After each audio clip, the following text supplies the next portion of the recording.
அனாமிகா அப்பாவ தேடிக்கிட்டு உள்ள வந்தவங்க பார்த்தீங்கன்னா, அனாமிகா அப்பாவ கண்டுபிடிச்சு சட்டைய பிடிக்கிறாங்க.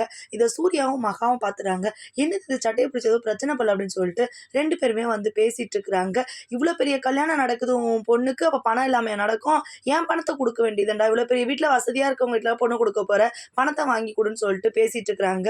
வந்து கேட்ட சூர்யாவுக்கு பார்த்தீங்கன்னா, நடந்த விஷயத்த எல்லாமே சொல்றாரு. "பிசினஸ்க்காக 2,00,00,000 கடன் வாங்கியிருந்தேன். லாஸ் ஆயிடுச்சு. தரேன்னு சொன்னேன் கல்யாணம் முடிஞ்சதுக்கப்புறம். இப்ப கேட்டு ரொம்ப தொல்ல பண்றாங்கன்னு" சொன்னதுக்கப்புறம், மகா வந்து பார்த்தீங்கன்னா குடுக்க சொல்றாங்க. "நம்ம வீட்டுக்கு தானே இந்த பொண்ணு வரப்போறாங்க. அவங்களுக்கு ஒரு பிரச்சனை, நமக்கு ஒரு பிரச்சனைங்க" அப்படின்னு சொன்னதுக்கப்புறம், சூர்யா வந்து செக் போட்டு குடுக்குறாரு. அதனால அவங்களும் பார்த்தீங்கன்னா கிளம்பிடுறாங்க.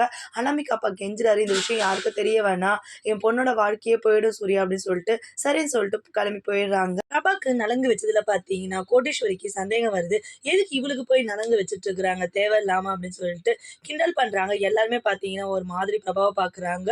அனாமிகாவுக்கு கோவம் வந்துருது. "என்ன நமக்கு நலங்கு வைக்கும்போது அவளும் நலங்கு வச்சுக்கிறா" அப்படின்னு சொல்லிட்டு கோடீஸ்வரிய கேட்குறாங்க. "இல்ல சும்மா தான் வச்சு பார்க்கணும்னு ஆசைப்பட்டேன்னு" சொல்லிட்டு வைக்கிறாங்க.